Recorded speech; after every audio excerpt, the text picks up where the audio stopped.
Assalamualaikum warahmatullahi wabarakatuh. Alhamdulillahirabbil alamin wa bihi nasta'inu ala umuri dunya waddin. Wassalatu wassalamu ala asyrofil anbiya wal mursalin wa ala alihi wasahbihi ajmain. Amma ba'd. Pertama-tama marilah kita panjatkan puji syukur kehadirat Allah Subhanahu wa taala yang telah memberikan kita kesehatan. Kedua kalinya salawat serta salam tak lupa kita sampaikan kepada junjungan kita Nabi Agung Nabi Muhammad SAW yang kita nantikan syafaatnya di yaumil akhir kelak. Ketiga kalinya saya di sini akan sedikit menjelaskan mengenai toleransi beragama dalam Islam. Kehidupan yang ada di dunia ini memiliki keberagaman yang begitu besar. Bahkan dalam satu keluarga saja sudah ditemukan keberagaman tersebut. Keberagaman bisa terjadi karena adanya perbedaan antara satu orang dengan orang yang lain. Tentunya kita juga sadar di mana kita berpijak selalu ada perbedaan entah dari suku, agama, dan lainnya. Namun di balik perbedaan tersebut, jika kita bisa menjunjung tinggi rasa toleransi akan memberikan sebuah dampak yang begitu positif untuk kita pribadi maupun untuk orang lain. Memiliki rasa toleransi dalam kehidupan kita pribadi adalah suatu hal yang begitu penting dan wajib untuk kita lakukan. Untuk mengetahui bagaimana pentingnya toleransi dalam kehidupan, mari kita bahas lebih lanjut. Toleransi sendiri diartikan sebagai konsep modern untuk menggambarkan sikap saling menghormati dan saling bekerja sama di antara kelompok masyarakat, baik secara etnis, budaya, bahasa, agama, politik, dan lain-lain. Jadi toleransi di sini diartikan sebagai sikap kita untuk saling menghargai antar umat manusia, baik itu dalam beragama dan lain-lain. Contohnya dalam beragama sendiri, dalam Islam memiliki konsep yang jelas, tidak ada paksaan dalam agama atau kita diberikan kebebasan untuk memilih agama yang sesuai dengan keyakinan kita masing-masing. Nah, toleransi dalam Islam pada awalnya sudah dimulai oleh perjanjian Hudaybiyah yang diprakarsai oleh Nabi Muhammad. Toleransi dalam Islam adalah suatu hal yang otentik, artinya tidak asing lagi dan bahkan mengeksistensi sejak Islam itu ada. Toleransi beragama menurut Islam bukanlah untuk saling melebur dalam keyakinan, bukan pula untuk saling bertukar keyakinan di antara kelompok-kelompok agama yang berbeda. Toleransi di sini adalah dalam pengertian muamalah atau interaksi sosial. Jadi ada batas bersama yang boleh dan tidak boleh dilanggar. Seperti contohnya dalam Islam kita tidak boleh memakan sesuatu yang haram seperti daging babi dan lain-lain. Nah, itu tidak boleh dilakukan dengan alasan toleransi saat kita bersama dengan umat lain yang memperbolehkan kita untuk memperbolehkan umatnya memakan daging babi tersebut. Selanjutnya, secara doktrinal, toleransi sepenuhnya diharuskan oleh Islam atau Islam mengajarkan, benar-benar mengajarkan untuk kita memiliki sikap toleransi terhadap sesama manusia. Definisi Islam secara definisi adalah damai, selamat, dan menyerahkan diri. Definisi Islam yang demikian dirumuskan dengan istilah Islam adalah rahmatan lil alamin atau agama yang mengayomi seluruh alam. Ini berarti bahwa Islam bukan untuk menghapus agama yang sudah ada, tetapi Islam ada untuk menawarkan dialog dan toleransi dalam bentuk saling menghormati. Islam menyadari bahwa ada keragaman umat manusia dalam beragama dan berkeyakinan. Karena itu tidak mungkin bisa disamakan untuk kita memilih agama yang kita yakini. Dan selanjutnya, fakta historis toleransi dalam Islam ditunjukkan melalui Piagam Madinah. Piagam ini adalah salah satu contoh mengenai prinsip kemerdekaan beragama yang sudah dipraktikkan oleh Nabi Muhammad SAW di Madinah. Di antara butir yang menegaskan toleransi beragama adalah sikap menghormati di antara agama yang ada dan tidak saling menyakiti serta saling melindungi anggota yang terikat dalam Piagam Madinah tersebut. Nah, sikap saling melindungi dan tolong-menolong tanpa mempersoalkan perbedaan keyakinan juga muncul dalam sejumlah hadis dan praktik Nabi. Bahkan sikap ini dianggap sebagai bagian yang melibatkan Tuhan. Tolong menolong di antara umat manusia muncul dari pemahaman bahwa umat manusia adalah salah satu badan dan kehilangan sifat kemanusiaannya bila mereka menyakiti satu sama lain. Tolong menolong sebagai bagian inti dari toleransi menjadi prinsip yang kuat di dalam Islam. Namun prinsip yang mengakar paling kuat dalam pemikiran Islam yang mendukung sikap toleransi tersebut adalah keyakinan kepada sebuah agama fitrah yang tertanam di dalam diri semua manusia dan kebaikan manusia, terutama konsekuensi alamiah dari prinsip ini. Lalu dalam toleransi sendiri terdapat dasar-dasar as-sunnah atau hadis Nabi yang menegaskan bahwa toleransi dalam Islam itu sangat komprehensif dan serba meliputi baik lahir maupun batin.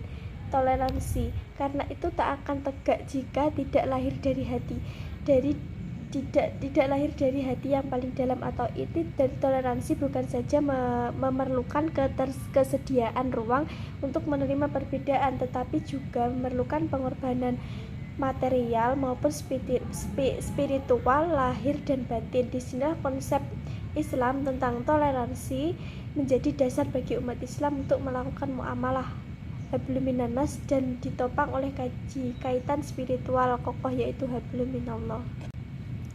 Selanjutnya berkaitan juga dengan toleransi mengenai sejarah Islam.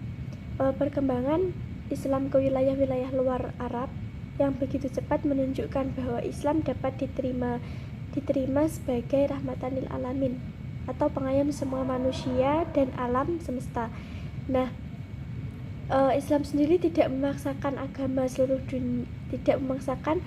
agama kepada mereka, sampai akhirnya mereka menemukan kebenaran Islam sendiri melalui interaksi intensif dan dialog. Kondisi ini berjalan merata hingga Islam mencapai wilayah yang luas hampir ke seluruh dunia. Selanjutnya perlu diakui bahwa perluasan wilayah Islam itu sendiri juga menimbulkan peperangan atau banyak menimbulkan konflik yang menghadirkan perbedaan pendapat antar umat Islam sendiri. Tapi perangan itu hanyalah sebagai pembelaan Islam dan tak mengalami kekalahan.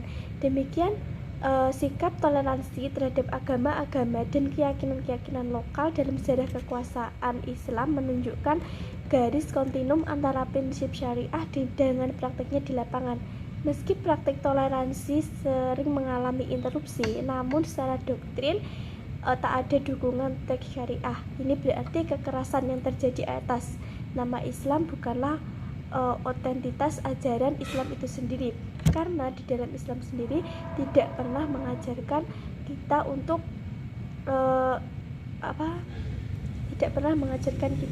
tentang kekerasan. Di dalam Islam banyak mengajarkan kita tentang perdamaian, tentang bagaimana kita toleransi terhadap sesama manusia, karena toleransi sendiri merupakan sikap yang telah diajarkan oleh Rasulullah ketika berinteraksi dengan masyarakat Madinah, baik sesama muslim maupun kepada non-muslim. Oleh karena itu, sikap toleransi merupakan perwujudan dari visi akidah Islam dan masuk dalam kerangka sistem teologi Islam. Maka toleransi beragama harus dikaji secara mendalam dan diaplikasikan dalam kehidupan beragama, karena ia adalah salah satu keniscayaan sosial bagi seluruh umat beragama dan merupakan jalan bagi terciptanya kerukunan antar umat beragama sendiri. Toleransi sangat dibutuhkan untuk menjaga keharmonisan dan keserasian dalam lingkungan sosial. Toleransi dapat diwujudkan melalui sikap saling menghargai, tenggang rasa maupun perdamaian. Dan dalam pengertian sehari-hari, kata rukun dan kerukunan adalah damai dan perdamaian. Dengan pengertian ini jelas bahwa kata kerukunan hanya dipergunakan dan berlaku dalam dunia pergaulan. Sebagai makhluk sosial, manusia perlu membutuhkan hubungan dan kerjasama dengan orang lain dalam memenuhi kebutuhan hidupnya.